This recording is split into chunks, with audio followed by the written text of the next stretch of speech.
Hello and welcome to our channel Literario Classicia again. So today we have a very exciting topic for you to discuss here, and the topic of our discussion is Oedipus Rex, and it is probably one of the greatest plays, probably one of the greatest Greek plays or the greatest play ever written. And today we are going to discuss its relevance in our times and why it is so important for the students of literature to read this play. So what do you think about this play? So when you think about the Greek theatre, just try to picture it that when they are celebrating Dionysus, and there are the Greek public is there, the jury is there, judge is there, and there's going to be a competition with regards to the plays. They were going to play trilogy, like three plays. So Aeschylus, Sophocles are some of the greatest playwrights, some of the greatest tragedians of all time. So this play, it was like the Lord of the Rings of that time. It swept the Academy Awards, Oscar after Oscar, in modern parlance. So just think about it. In the Greek theatre, it was not just meant for entertainment. It was what do you For call education, it? of Yeah, course. you know, it's edutainment. Like it's education plus it's entertainment. They were going to Education masses, of course. yeah, generate a debate, and it is up to the public. They are intelligent enough to decide. There is no hero, there is no villain. There is no clear cut division between hero and villain. You can't demarcate that this is a hero and this is a villain. And then there is a classic story, fate vs free will, across all cultures, across all times. Even in our times, when you regret making some of the decisions in your life, your loved ones, they console you by saying, it wasn't in your control. So Oedipus Rex is that story where your future has already been written, and you believe that you have the power, you have the free will to change your future, and you try your best, but in the end, fate or gods, they have a final say. So this was not the only reason this play it won all the plaudits.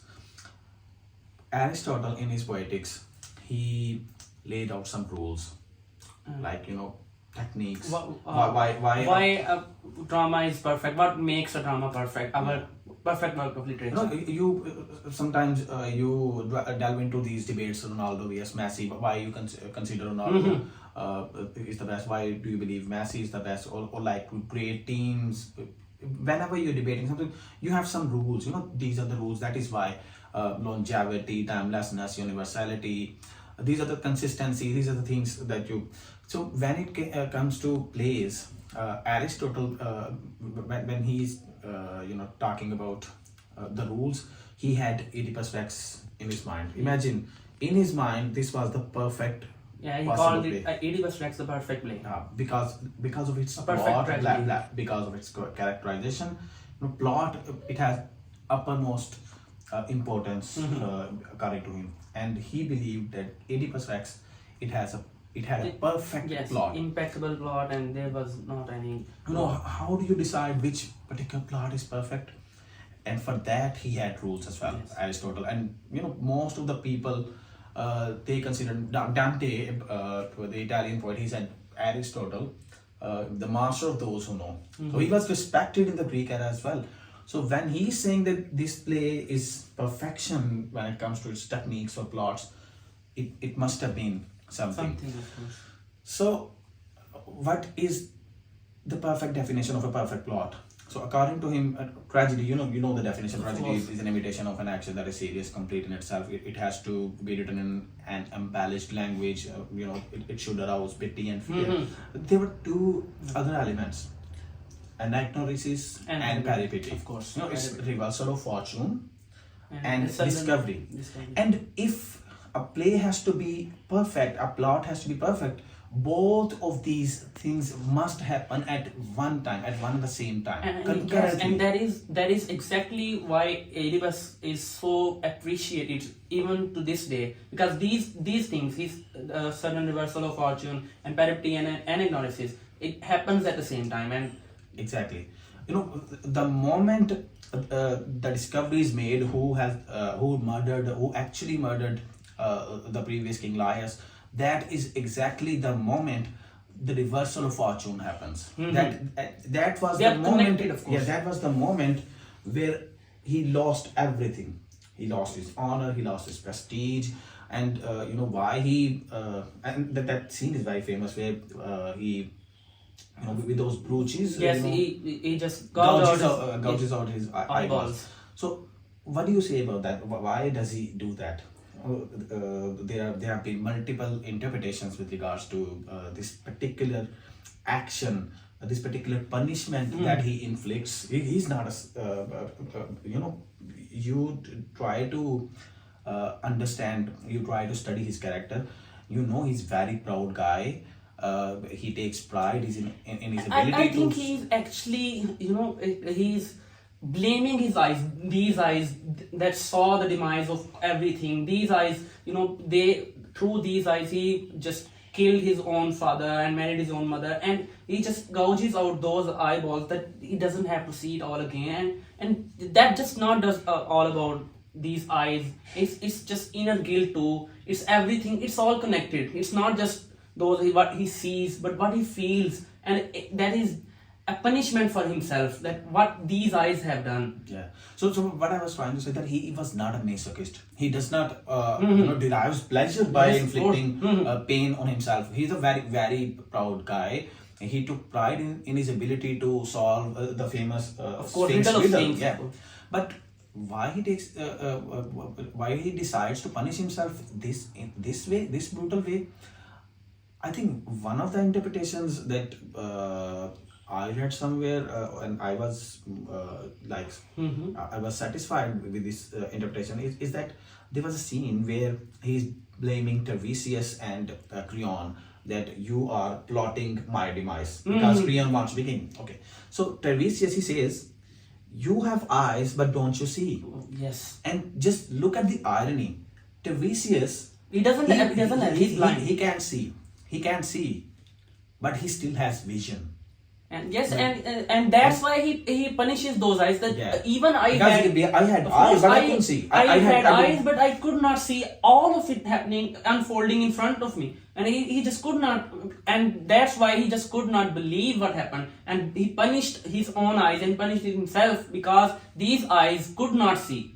And Tiresias, he was blind, and he still everything. He just saw everything. And he warned Oedipus, and he could not understand. Okay, so there's another very beautiful dialogue between Creon and Oedipus.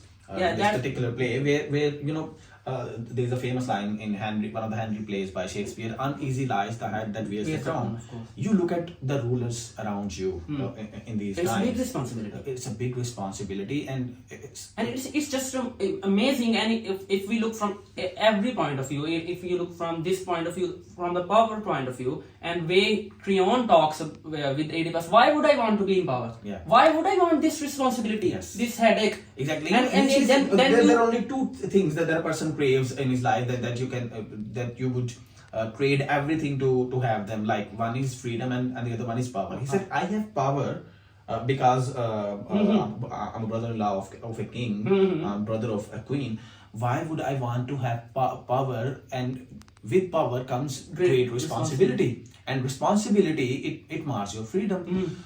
So he doesn't want that, and that correlates with the quote you just mentioned. And just try to compare it with the people of Pakistan, like all the people in power. I'm not just talking about Pakistan. Bureaucracy, during these elections, I was talking some of my older colleagues who were and of course we can quote here, fame and freedom. They can never be bedfellows. Yeah. The prison is prison. Yes. Of Great Place by Bacon comes to mind. So this is timeless. This is relevant, and it's universal. You look at its universality. It was relevant in Greek era in Greece, and it is relevant here in Pakistan as well. And it was even relevant in the golden Elizabethan age. That was the golden age of play, and where Shakespeare flourished, where Marlowe flourished, and all the other plays, university wits. And even then, it had its own importance, even in those times. Exactly. That just tells you how important it really was. That even in those great plays where Shakespeare wrote Hamlet and pure tragedies, even in those times it was famous, and they just, it was never overlooked. Okay, and the last thing about this play, we could go on for hours and hours. Yeah, this is one of the work that if you just keep talking, you can just talk a lot about because it. it's relatable on so many points. So the last thing, the very famous question: fate vs free will. So do you consider that Oedipus could have avoided this outcome, or do you believe that it was inevitable, and when gods, they had decided that this is your fate, there was no way out? No, this is the beauty of this play, and the beauty of Greek plays, and the beauty of great works, that you just cannot give in one explanation. If you take the side that Oedipus could have avoided it, there are other things. There were people that were helpless. The thieves were, inflicted by plague. How could he have, just abandoned these people, and he had to do it. He had to just find the answers, even if they were stopping him. Just don't do it. And then there is a famous quote, of course. There is how helpless the knowledge of truth can be when there is no help in it. Yeah, exactly. Yes. So we can take either side, that Oedipus could have avoided it and Oedipus could not have avoided it. But because the Greek plays, there's always an element of fate, and the already decided fate. Yeah. And so it was not possible for Oedipus to avoid this thing. Okay, so one more thing with regards to the Greek plays. Aristotle mentions tragic hamartia, which is some say hamartia, some say hamartia, taught in different schools. So hamartia or hamartia, whatever pronunciation that you like, tragic flaw. So in one of the interpretations or one of the translations I read, it's like missing the mark. You're not a consistently evil guy, and that is exactly what it says. Aristotle said, if you're a consistently evil guy, people. They will never respect you, and they will never foster emotions like pity and fear for you. So when you talk about Oedipus Rex, Oedipus or Oedipus, once again, pronunciation. So what, according to you, was his tragic flaw? Where did he miss the mark?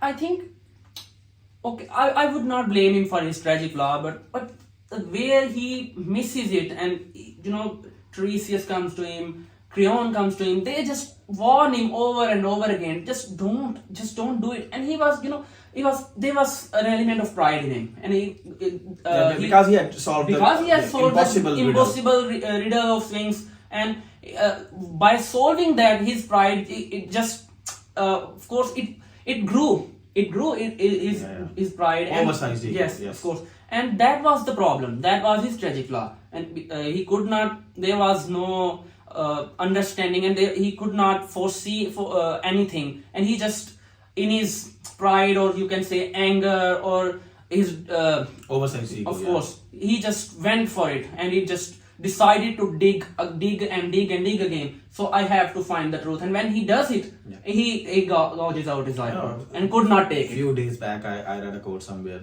like humans are like dogs. Once they start digging, they never stop.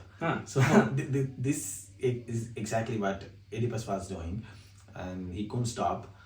And I believe his rash decision making and his ability to take too much pride in his ability to solve the impossible riddle, and he thought he's the king of the world, and there will never be a guy who is more intelligent, who has more wisdom than him.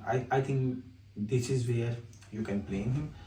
And once again, coming back to your point, like fate vs free will, if you can blame him step by step, you can easily exonerate him step by step. Yeah, that's the thing I'm talking about. That's the beauty of this play, and also that is why it's still relevant. And also, if we talk about the consequences of this play, what happened after this play, Yeah. and if we talk about the Theban plays that Yeah, follows yeah. that follows And exactly, Antigone you know, or of course, Oedipus Rex. of course, we are not talking, we're not discussing those plays, and when we'll make another video. Of about course, those we would plays. like to share about. But just to bring Abu Bakr's point that exactly, you know, those great minds like Creon, he believes that he had nailed it. He was wiser than Oedipus by any stretch of, you know, he believed that Oedipus was not even close. So what happens in Antigone? And That is where he loses it. That's where he loses it, and that's exactly where fate shows him that you do not have control. Yeah. And we decide that That's you are exactly helpless. what we do with our rulers as well. You know, he did this thing wrong, and he could have avoided this thing. He could have done Exactly. this. And when he is in that position, and he is helpless more than Oedipus. Yes. And what happened, what unfolds with him and Antigone, that's another story, and that's another tragic story. Yeah, and I guess these tragedians, they just wanted to show that in the end, humans, they don't have that much control and power over their actions, Yes. and in the end, there are And they are flawed, of course. the hidden forces. You can call Fate that or God, external forces and God, anything or you want. universe. The Greeks they named it gods. Yeah. So the gods decide everything, and what a person is going to do, what is going to happen with him. Humans in the end, they are flawed and they are helpless. Yes, and gods are perfect, and they decide what's going to happen to him. So That's what we wanted to talk about. There's a lot of discussion we can do, of course, because that's the nature of this play. Because there are so many points, so many layers to it. of Yes. course. So, but we had to close it, of course, and we tried to discuss some of the most important points and why it is still relevant in our times. And we mentioned, of course, the time of Elizabethan age where it was still relevant. And once again, if you are entering into the realms of literature, this is a must read play, and every single student of literature must at least once read this play. And if you are a fan of drama, particularly, that's where you should start, because it's like you wanted to watch Ronaldo's best performance or Messi's best performance, and you have that in a very short video. And if you want the very best of drama, this is that's it for you, Oedipus Rex. So thank you. Until next time. Take Bye. care. Okay.